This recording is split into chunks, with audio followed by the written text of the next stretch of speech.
Hi, welcome back.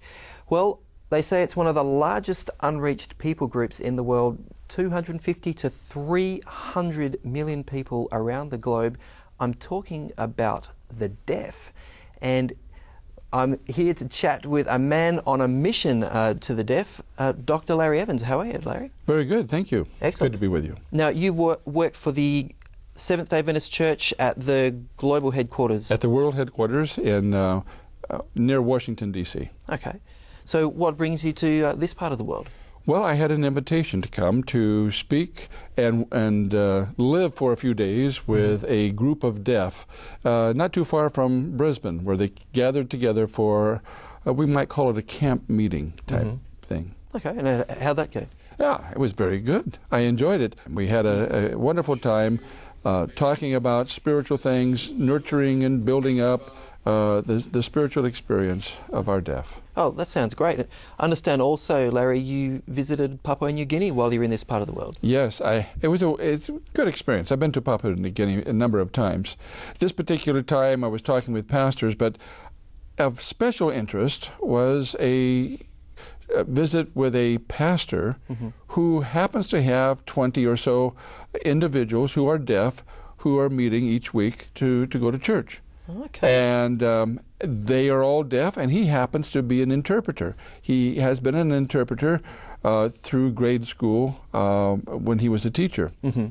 So it was very good to meet with him and some of his leaders to talk about the future of the deaf work in Papua New Guinea. Wow. Now, I imagine that in a developing country like Papua New Guinea, there must be particular challenges for connecting with deaf people. I mean, which sign language does he speak? Well, it's kind of a combination. As I asked him about that, it's Auslan Sign Language, but they have their kind of a conglomerate of Auslan and Papua Guinean. So are there particular challenges for people in developing countries? I mean, there are a lot of technologies that we use in the West that I imagine aren't available in places like PNG. It makes it more difficult.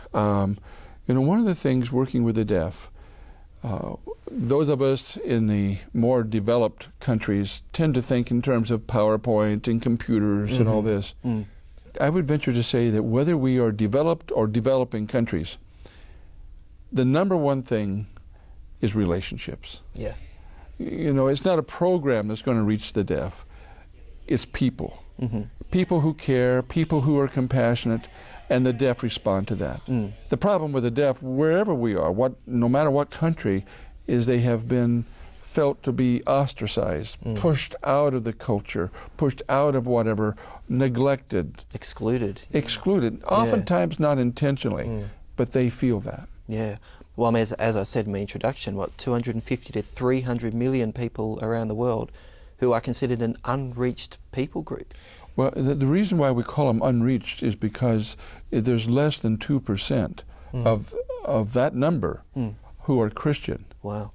So, and the reason why, to a large degree, that they are not is because, one, they feel that the God of those who worship doesn't know how to communicate with the deaf. So why should I talk to that God? And another reason is many churches simply do not have an interpretation for them when they go to church on Sabbath or on a Sunday or whenever. There just is not an interpretation for them. Okay. So there's nothing there for them. So I think you've already given us a couple of hints on how a local church can reach the deaf more effectively. You mentioned relationships. You've mentioned interpreting. Can you unpack that a little bit more, man? How do I create a relationship with someone who I struggle to communicate with? Well, you do it by letting them know that you care. Another way we do it is by including them in our social activities. Now that's a little difficult because you can't communicate with them. Sure. But have them begin by coming to your home. If you have an interpreter, invite the interpreter to come with you and to meet with them.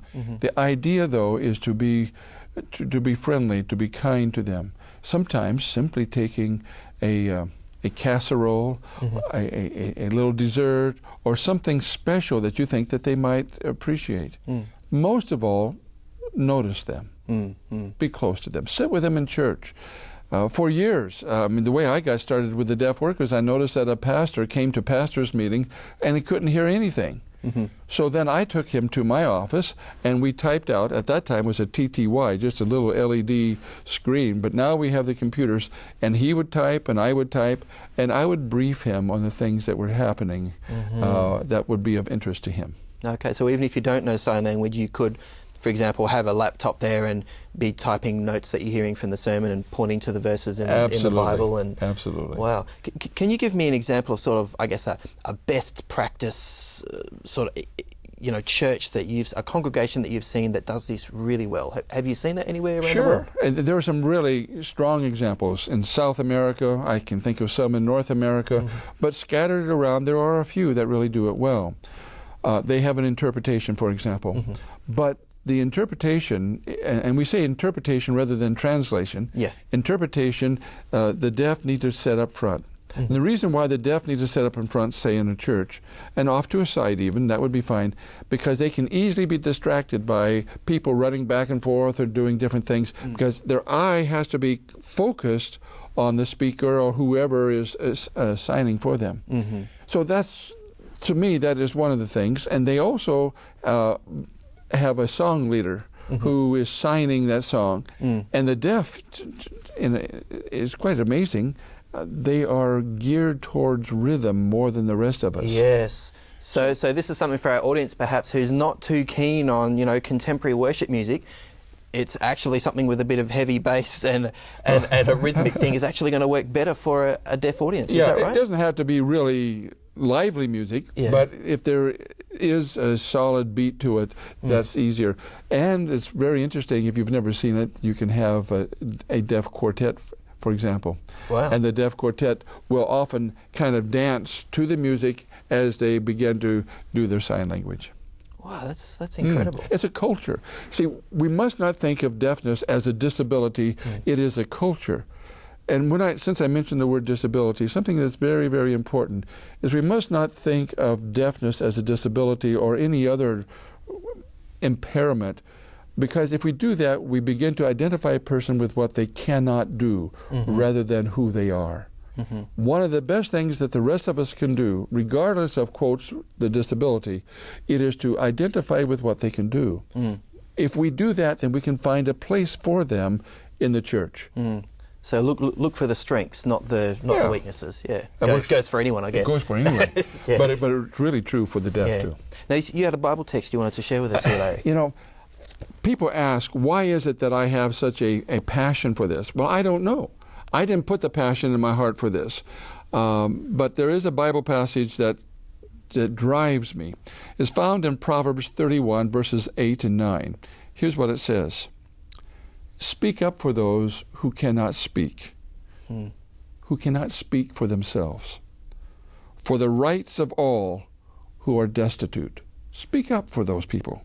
And then verse 9 says, speak up and judge fairly. Defend the rights of the poor and the needy.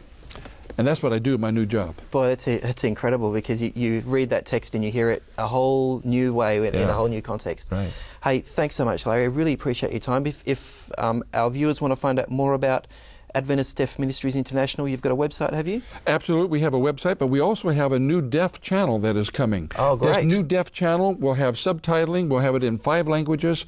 Video on demand, that's the idea, isn't it? It'll be video on demand, so they can watch these programs in 4 different categories. Those categories are children, nature, Bible study, and health.